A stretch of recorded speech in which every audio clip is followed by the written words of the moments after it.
الحمد للہ رب العالمین والصلاة والسلام علی خاتم النبیین اما بعد فاعوذ باللہ من الشیطان الرجیم بسم اللہ الرحمن الرحیم.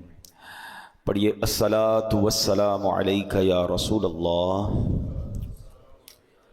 وعلی آلک واصحابک یا حبیب اللہ. الصلاة والسلام علیک یا نبی اللہ وعلی آلک واصحابک یا نور اللہ. درود پاک کے بے شمار فضائل و برکات ہیں، لیکن درود پاک کو آرڈنری لے لینا، درود پاک کو آپ یوں سمجھیں کہ ایک گرانٹڈ لے لینا، پڑھ لیا تو ٹھیک ہے، نہیں پڑھا تو کوئی بات نہیں، ایسا نہیں ہے.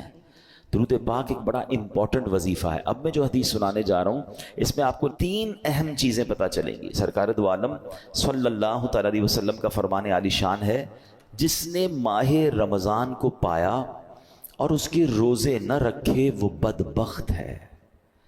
ٹھیک ہے، رمضان کو ہم نے اگر حاصل کرنا ہے تو پھر اس کی خوب قدر بھی کرنی ہے. آقا علیہ الصلوۃ والسلام فرماتے ہیں جس نے اپنے والدین یا کسی ایک کو پایا اور ان کے ساتھ اچھا سلوک نہ کیا وہ بھی بدبخت ہے. یہ بھی سوچنا ہے. پھر آقا فرماتے ہیں کہ اور جس کے پاس میرا ذکر ہوا اس نے مجھ پر درود نہ پڑھا وہ بھی بدبخت ہے. اب آپ غور کریں، یہ 3 چیزیں. اب نبی پاک جس کو بدبخت کہہ دیں تو پھر تو گئے نا. تو ماں باپ کی قدر، نبی پاک کا ذکر خیر ہو، فوراً درود پاک صلی اللہ تعالی علی محمد صلی اللہ علیہ وسلم. اور پھر فرمایا کہ رمضان کے روزے نہ رکھے وہ بدبخت ہے. تو اللہ کرے کہ ہم درود پاک کی قدر سمجھنے والے بن جائیں. محبت کے ساتھ باواز بلند درود پاک پڑھ لیں. صلو علی الحبیب صلی اللہ تعالی علی محمد صلی اللہ علیہ وسلم. مرحبا صد مرحبا، پھر آمد رمضان ہے.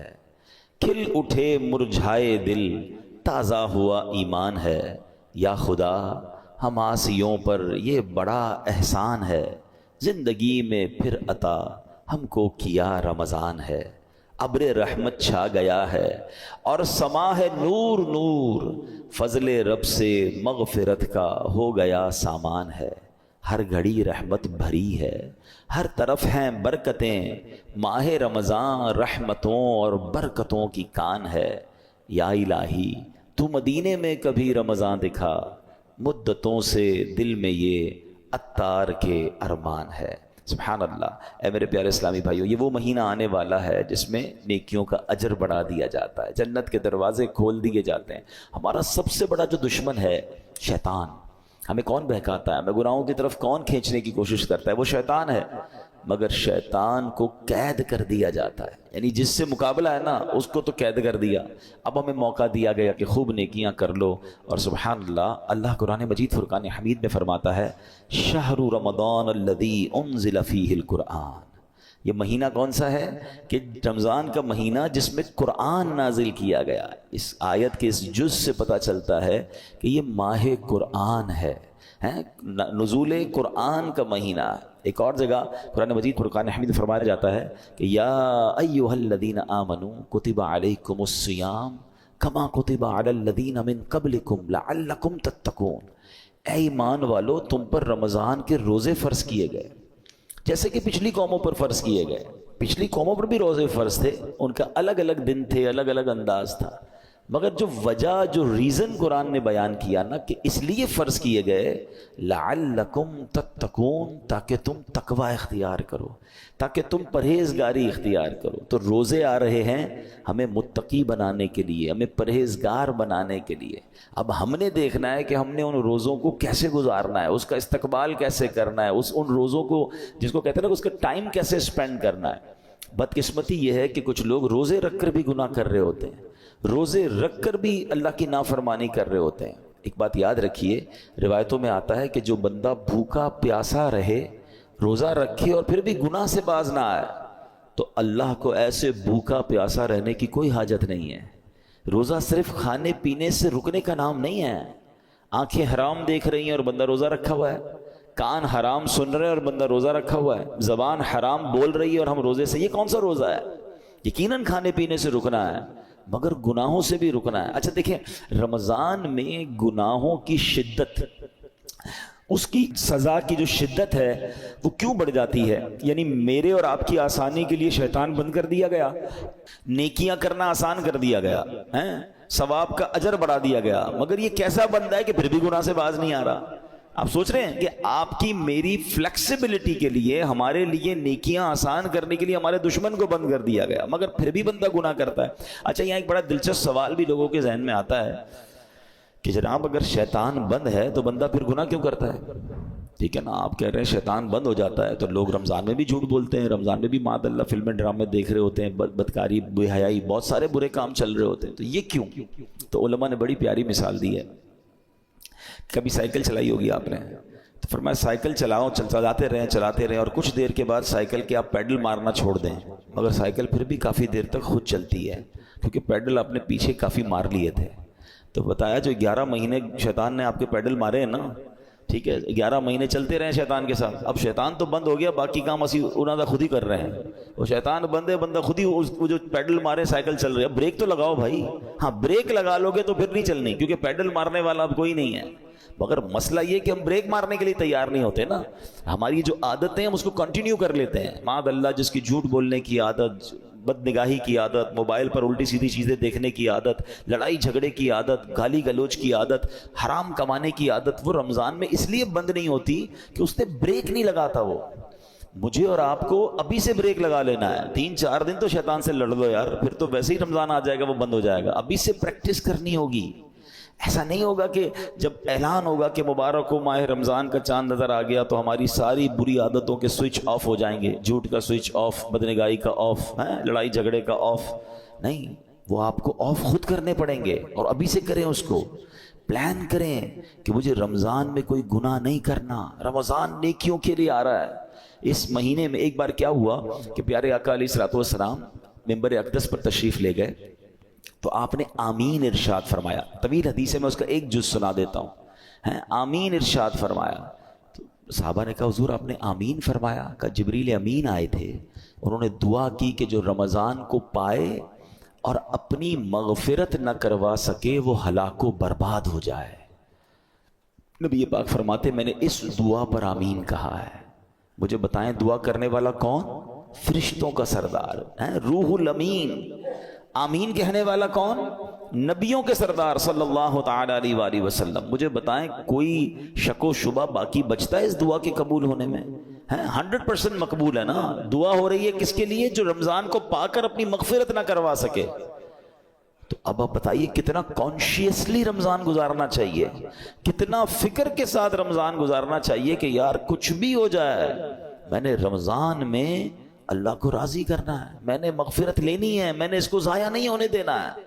تو اس کے لیے پریپریشن کریں نا، اس کے لیے تیاری کریں، اپنے ذہن کو فریش کریں، سوچیں میں نے رمضان کیسے گزارنا ہے. آ جائے گا تو دیکھ لیں گے. نہیں، آپ کے گھر پہ کوئی مہمان آنے والا ہو ایسے کرتے ہیں کہ یار آ جائے گا تو دیکھ لیں گے. نہیں یار، وہ اس کو کھلانا کیا ہے، بٹھانا کہاں ہے، انتظام کیا ہوگا. پھر جتنا اہم مہمان اتنی زبردست تیاری کرتے ہیں. آپ گھر بھی سجاتے ہیں، بعض اپنے گھر کو صاف کرتے ہیں کہ یار بہت اہم مہمان، ایسا مہمان جس کا برسوں سے انتظار تھا، میرا سب سے بیلوڈ، سب سے پیارا آ رہا ہے. تو آپ اور تیاری کرتے ہیں، اس کے استقبال کی تیاری کرتے ہیں، اس دن اچھے لباس پہنتے ہیں.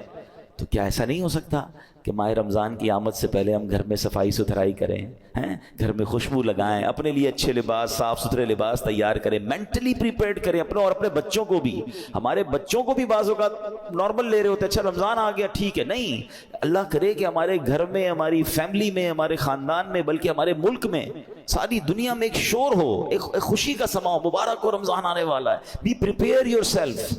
صحابہ اکرام پریپریشن کرتے تھے. آپ کو پتہ ہے لوگ اپنے کاروبار سمیٹنا شروع کر دیتے تھے کہ یار رمضان میں زیادہ کام نہیں کرنا ہے، پیسے دینے تو دے دیے، لینے تو لے لیے. یہاں تک کہ جو حکام ہوتے تھے، جو ججز ہوتے تھے، جن کو معاف کرنا ہوتا تو معاف کر دیتے تھے، جن کو سزا دینی ہوتی تھی، یعنی جو چاہتے تھے کہ رمضان سے پہلے چیزیں کمپائل ہو جائیں اور پھر ہمارا فوکس جو ہے وہ رمضان میں عبادت پر رہے. یہاں تو ایسا ہے ہی نہیں. کچھ لوگوں کو تو پرواہ ہی نہیں، بلکہ الٹا ہو رہا ہے. کچھ لوگ ہو سکتا ہے کہ رمضان میں زیادہ پیسے کیسے کمانے اس کی تیاری میں لگے ہوئے ہوں گے. کچھ یہ بھی پریپریشن چل رہی ہوگی، یہ بھی سٹاک لے لو، یہ بھی خرید لو، اس کے ریٹ بڑھ جائیں گے، اس کو جناب اس میں بہت کمائیں گے، پھر آخری عشرے میں الگ کمائیں گے. رمضان کاروبار کے لیے نہیں، رمضان کھانے پینے کے لیے نہیں، رمضان تو مغفرت کروانے آ رہا ہے۔ آپ کو پتہ ہے پچھلے رمضان میں کئی لوگ ہمارے ساتھ تھے، وہ آج ہمارے ساتھ نہیں ہیں۔ ہمیں کیا معلوم، پہلے تو اللہ سے یہ دعا کرتے ہیں کہ یا اللہ خیر سے عافیت سے ہمیں رمضان سے ملا دے۔ بڑی پیاری دعا ہے نا، اللہم بلغنا رمضان بصحت و عافیہ، اے اللہ ہمیں رمضان سے صحت اور عافیت کے ساتھ ملا دے۔ پہلی دعا تو ہماری یہ ہے، اور پھر دوسری دعا یہ ہے کہ اللہ یہ رمضان ہمیں ہماری مغفرت کا سامان بن جائے۔ کیا پتہ یہ آخری رمضان ہو ہمارا، تو ہمیں اس کی قدر کرنی ہے، ذہنی طور پہ تیار ہو، بلکہ میں تو مشورہ دیتا ہوں فزیکلی بھی تیار ہونا شروع ہو جائیں، زیادہ محنت کے کام تھوڑا کم کر دیں، تھکاوٹ والے کام کم کر دیں، زیادہ ٹریولنگ کم کر دیں، کیونکہ اگر آپ کی طبیعت خراب ہو گئی ہے، اگر جس کو فکر ہے نا کہ میں نے پورے روزے رکھنے ہیں، پوری تراویحاں پڑھنی ہے، تو وہ اپنے آپ کو ذرا سیکیور کرے گا۔ آپ کو پتہ ہے جس کی شادی ہوتی ہے کیا کہتے ہیں دولہے کو، بھائی ذرا خیال رکھنا، شادی والے دن ہی بیمار مت ہو جانا، شادی سے 4 5 6 دن پہلے 8 دن پہلے اس کو ریسٹ کرواتے ہیں، اس کو زیادہ ٹریول نہیں کرواتے۔ ٹھیک ہے، اچھی بات ہے، ایک بڑا ایونٹ ہے، تو جس طرح اپنے گھر کے کسی بڑے ایونٹ کی آپ پریپریشن کرتے ہیں، یو شوڈ تھنک اباؤٹ رمضان۔ یہ اللہ کی طرف سے تحفہ آ رہا ہے، یہ وہ مہینہ ہے جو میری مغفرت مجھے بخشوانے آ رہا ہے۔ مولا علی شیر خدا کرم اللہ تعالی وجہ الکریم کیا فرماتے ہیں، اس کا مضمون ہے آپ کی کال کا، اس امت کو اگر اللہ کو عذاب دینا ہوتا نا، اللہ کی رضا یہ ہوتی کہ اس امت کو پنشمنٹ ملے، تو اللہ انہیں رمضان اور قرآن عطا نہ فرماتا۔ یہ 2 چیزیں ایسی دے دی ہیں نا، جس کو پکڑ لو نا سبحان اللہ پھر بیڑا پار ہے۔ ہاں، رمضان اور قرآن دونوں قبر میں شفاعت کرتے ہیں۔ کیسے؟ رمضان کہتا ہے یا اللہ میں نے اس بندے کو جو ہے وہ کھانے پینے سے روکا تھا، دن میں کھانے پینے سے روکا تھا۔ قرآن کہے گا مولا رات میں نے سونے سے روکا، یہ قرآن پڑھتا تھا، تراویح سنتا تھا۔ تو جس نے رمضان اور قرآن کو تھام لیا نا، یہ دونوں آپ کا کام کریں گے، یہ شفاعت کریں گے قیامت کے دن۔ مگر جو نہ دن میں روزے رکھے، نہ رات تراویح پڑھے، جو نہ دن میں عبادت کرے، نہ دن میں اللہ کو راضی کرے، نہ رات قرآن سے محبت کرے، تو وہ کیا کہاں جائے گا؟ Try to understand. ایک حدیث، اتنی حدیثیں میں آج بہت ساری چیزیں لے کر آیا تھا، مگر میں آپ کو کہوں کہ اگر رمضان کی فضیلت پر صرف ایک حدیث جو نبی پاک نے فرمائی نا، ون لائنر، عقل مندارا اشارہ کافی است، کہتے ہیں نا عقل مندوں کے لیے اشارہ کافی ہوتا ہے۔ آقا کی ایک لائن کی جو حدیث ہے نا، سرکار دو عالم صلی اللہ علیہ وسلم فرماتے ہیں اگر میری امت کو معلوم ہوتا کہ رمضان کیا ہے، اگر میری امت کو معلوم ہوتا کہ رمضان کیا ہے، تو وہ تمنا کرتے کہ سارا سال ہی رمضان ہو۔ That's it۔ اسی سے بندہ سمجھ جائے کہ it means very big special, not only special۔ ایسا مہینہ ہے، اور نبی پاک سبحان اللہ آپ کا ایٹیٹیوڈ ہی بدل جاتا تھا، آپ کا اسٹائل ہی بدل جاتا تھا۔ آپ تو اللہ کے حبیب ہیں، دن رات اللہ کی عبادت میں تھے، مگر بی بی عائشہ صدیقہ رضی اللہ تعالیٰ عنہ فرماتی ہیں، دیکھیں گھر کی بات تو گھر والے ہی بتا سکتے ہیں نا، ہماری امی حضور بتاتی ہیں کہ رمضان آتا میرے آقا کے چہرے کا رنگ بدل جاتا، خوف خدا، گڑ گڑاتے تھے، روتے تھے، دعائیں کرتے، بستر پر کم آتے ہیں، رات رات بھر نوافل اور دعائیں ہو رہی ہیں، سبحان اللہ۔ اب مجھے بتائیں کہ اللہ کے حبیب ہیں جن کے صدقے مجھے اور آپ کو رمضان ملا ہے، وہ بستر پر کم جا رہے ہیں، وہ رات بھر عبادت کر رہے ہیں، ان کے چہرے کا رنگ بدل رہا ہے۔ جبریل امین آتے تھے تو پیارے آقا جبریل امین کے ساتھ قرآن کا دور کرتے تھے، اور سبحان اللہ خوب سخاوت کرتے تھے۔ یہ میرے آقا کے چند وہ کام ہیں جو اب ماہ رمضان میں اسپیشل کرتے تھے۔ ہمارے یہاں حال کیا ہے، آقا آرام کم کر دیتے تھے، ہم آرام بڑھا دیتے ہیں۔ ہمارے کئی لوگ جو رمضان میں سوتے ہی رہتے ہیں، بھائی آپ سوتے رہیں گے تو آپ نے پھر کیا روزے کو پایا؟ دیکھیں ایکچولی روزے کے کچھ میسیجز ہیں۔ روزہ ایسے رکھنا ہے، ایک تو جیسے میں نے بتایا کہ صرف کھانے پینے سے نہیں، گناہوں سے بھی بچنا ہے۔ دوسرا آپ کو نکاحت فیل ہو، اس کا ایک مقصود ہے کہ جب عصر کے بعد خاص طور پہ ماشاءاللہ کئی لوگ میں جانتا ہوں، مجھے یہاں بھی نظر آ رہے ہیں، مزدور بھی ہیں ہمارے بھائی، نوکری پیشہ بھائی بھی ہمارے بیان میں آئے ہیں، تو یہ مجھے تو ان پہ یقین کرے رشک آتا ہے، اصل روزہ ہی ان کا ہے۔ ایسے بھی ماشاءاللہ ہیں جو صبح 8-9 بجے سے کام پہ جاتے ہیں اور محنت مزدوری بھی کر رہے ہوتے ہیں، اور سبحان اللہ روزہ بھی رکھتے ہیں۔ اللہ ان کے صدقے ہم ناکاروں کا روزہ قبول فرما لے۔ ہم میں کئی وہ ہیں جو ایئر کنڈیشن روم میں بیٹھے رہتے ہیں، کام بھی ہے تو ٹیلی فون پر کام کرنا ہے، نو ڈاؤٹ روزہ ہمارا بھی ہے، لیکن اصل روزہ تو ان کا ہے نا، جو اتنی محنت کر کے بھی روزہ چھوڑتے نہیں ہیں۔ ہاں چھوڑنا نہیں ہے، یہ نہیں کہہ سکتے کہ یار میرا بڑا محنت والا کام ہے، بڑی مزدوری والا کام ہے۔ روزے سے مت کہو میرا کام ہے، کام کو کہو میرا روزہ. آپ کام کم کر دیں, تھوڑا کر لیں, مگر روزہ نہیں چھوڑ سکتے. تو میں یہ بتانا چاہ رہا تھا کہ آپ نے دیکھا ہے جب آپ کا روزہ ہوتا ہے تو عصر کے وقت بڑی عجیب سی فیلنگ شروع ہو جاتی ہے. کسی چیز کا جی نہیں چاہتا, تھکاوٹ لگ رہی ہوتی ہے, پیاس لگ رہی ہوتی ہے, زیادہ بات کرنے کو جی نہیں چاہتا, غصہ کرنے کو جی نہیں چاہتا, بحث کرنے کو جی نہیں چاہتا. کیوں؟ کیونکہ ہماری باڈی میں اب انرجی کم ہو گئی ہے. تو اس میں پتہ ہے میسج کیا ہے؟ اے بندے تیری اوقات یہ ہے. یہ اصل اوقات جو پتہ چلتی ہے نا, جو کرو فر جاہو جلال کے ساتھ بہت زیادہ دھوم مچا رہے ہوتے ہیں, ان کو افطار سے پہلے اپنی پوزیشن خود چیک کرنی چاہیے کہ ابھی کیا حال ہے. اور یہ صرف 12-15 گھنٹوں کی مار ہے. اللہ پاک چاہے تو تمہیں ساری زندگی ایسے رکھ سکتا ہے نا. افطار کے بعد سیٹ ہو جاتے ہو, لیکن یہ افطار سے پہلے کی کیفیت عاجزی کی کیفیت ہے. بندہ سمجھے کہ یہ میری اوقات ہے. دیکھیں اللہ کرے میسج لینے والے بنے ہم, ورنہ نہیں لینے والے تو کچھ نہیں لیتے. اسی طرح جب میں اور آپ بیمار ہوتے ہیں, ہلکا سا بخار ہو جائے, پیٹ خراب ہو جائے, وہ کہتے ہیں نا پنجابی میں لگ پتا جاتا ہے ساڑی اوقات کی ہے. نہ بستر سے کھڑے ہونے کی ہمت, نہ بات کرنے کی ہمت, سردی لگ رہی ہے تو گھر والے کمبل اڑا رہے ہیں. کیسا بندہ جس کے جناب جاہو جلال, جس کے روب و دبدبہ ہے, بالکل ایسا ہو جاتا ہے کسی کام کا ہی نہیں ہوتا ہے. لیکن بات یہ کہ اس سے بندہ میسج تو لے کہ یہ میری اوقات یار. ایک بخار, ایک پیٹ کا درد, ایک جناب گڑبڑ ہوئی طبیعت میں, بالکل میں تو 1 2 3 ہو گیا. تو میسج لو اس سے کہ یہ میری اوقات ہے. میں کس بات کا جناب اتراتا ہوں, کس بات کا کرتا ہوں. میرا رب چاہے تو ساری میری انرجی مجھ سے واپس لے سکتا ہے. پھر روزے میں افطار سے پہلے ایک اور میسج لینا ہے. وہ میسج یہ ہے کہ ہمیں یہ پتا چلتا ہے کہ بھوک کیسا بندے کو توڑ دیتی ہے. ہمیں پتا ہے ہم افطار کے بعد کھانا کھا لیں گے, مگر کئی بیچارے وہ ہوتے ہیں جو سارا سال بھوکے ہیں. کئی بار مہینے میں جن کے گھر میں روٹی نہیں پکتی ہے, ان کا تو گویا روز ہی روزہ ہے نا. وہ تو روز اس کمزوری سے گزر رہے ہیں. کئی بچے ہیں جن کو پورا کھانا نہیں مل رہا. پاکستان کی تو رپورٹ آئی تھی کہ کئی بچے جن کو پراپر نیوٹریشن ہی نہیں ملتا, وہ بڑے ہی نہیں ہو پاتے, ان کی نشو نما ہی نہیں ہو پا رہی, کیونکہ نہ ان کو پروٹین مل رہا ہے, نہ ان کو دودھ مل رہا ہے, نہ ان کو غذا مل رہی ہے. تو جو امیر بھی ہے نا, اس کو بھی مزہ چکھا دیا گیا ہے, اس کو بھی سمجھ لو غریب کا احساس دلایا گیا ہے کہ افطار سے پہلے اپنی حیثیت دیکھو کہ جو تم اب اس وقت فیل کر رہے ہو سکتا ہے کئی لوگ ایسے ہو جو ساری زندگی یہ فیل کر رہے ہیں. تو اللہ کرے کہ یہ میسیجز تو لینا یار. تو یہ ہے روزے کی اصل, جس کو کہنا کہ بندہ گناہ سے بھی بچ رہا ہے, کھانے پینے سے بھی بچ رہا ہے. اب افطار کے وقت ہاتھ اٹھا کر پھر دعا کرنی ہے. آپ کو پتہ ہے خاص وقت ہے افطار کا, حدیثوں میں آتا ہے جس کا مضمون ہے کہ روزانہ رمضان میں افطار کے وقت 10 لاکھ گناہ گاروں کو جہنم سے آزاد کر دیا جاتا ہے. اور وہ 10 لاکھ کون سے ہیں؟ کہ جن پر گناہوں کی وجہ سے جہنم واجب ہو چکا تھا. مجھے سچ بتاؤ پھر افطار کے وقت ہماری کیفیت کیا ہونی چاہیے؟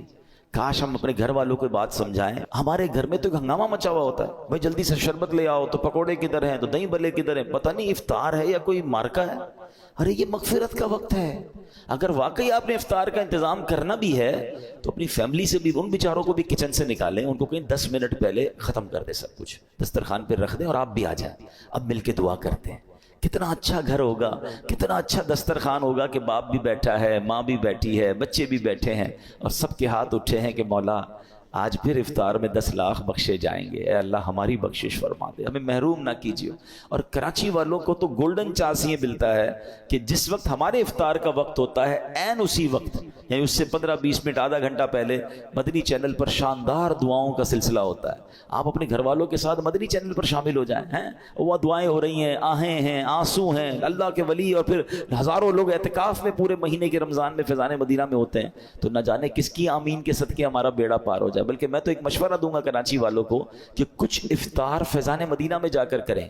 آپ کو بہت ساری فرائز نہیں ملیں گی وہاں پر, بہت خوبصورت فروٹ کی ٹرے نہیں ملے گی, مگر روحانی آپ کو بہت کچھ ملے گا. وہاں فیضان مدینہ میں یہ اہتمام ہی نہیں ہوتا. وہاں پانی کی بوتل دے دی جاتی ہے, 1-2 کیلے دے دیے جاتے ہیں. اس کے بھی پیچھے بھی امیر اہل سنت کی بڑی پیاری حکمت ہے. اللہ کرے ہم کو سمجھ آ جائے کہ افطار سے پہلے جس نے سموسے بھی کھانے, کباب بھی کھانی, پیاز بھی اس میں ڈلی ہوئی ہے, اور اس کے بعد نماز بھی مغرب کی پڑھنی ہے, تو منہ سے بدبو نہیں آئے گی.